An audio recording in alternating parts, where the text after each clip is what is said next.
So there's a couple of different trains of thought around Patson Daka, and again today, ladies and gentlemen, I've been trying to find out as much as I can. So for people who aren't aware who Patson Daka is, and there are some people in the chat I've read beforehand who don't know who he is. So he plays for Salzburg. He's played against Liverpool a few times, most notably last pre-season, scored against us as well, and is a very, very talented forward. He's managed or represented by Freddie Canude, and he has been linked strongly to a move to West Ham.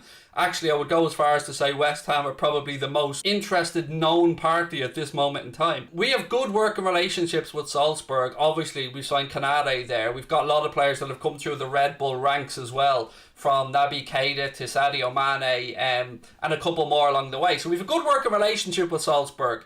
And I would like to think that there is truth to this, because for 25 million quid, which is projected to be the cost of Patson Daka moving wherever he moves, I think that's a no-brainer for me. I have to say, it gives us another dimension to our attack. It may let Klopp go and get a creative midfielder or something to add a little bit more attacking flair as well. We've got Harvey Elliott coming back in. And look, he's not Mbappe, he's not Sancho, he's not a superstar name.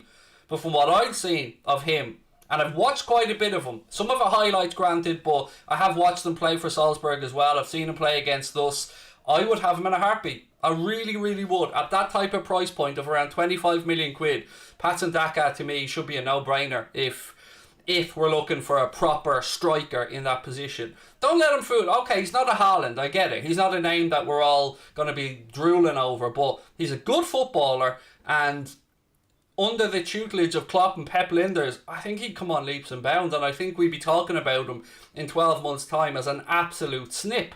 Or we'll get the case where he goes to West Ham and we're looking around going, shit, we should have taken that gamble. Honestly, I hope we're in for him. I really, really do hope we're in for him. I can't get a solid confirmation on it one way or the other.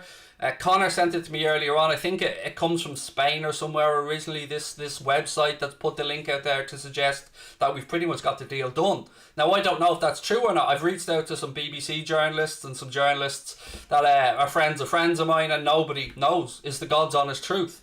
But I hope it's true, and it ticks a lot of the boxes of a Jurgen Klopp Liverpool FSG transfer. Not the sexiest name in the world, not somebody that's a established superstar, but somebody who knows where the net is and somebody who could do a good job. So I'd be all over that. I've got to say, I'd be all over it.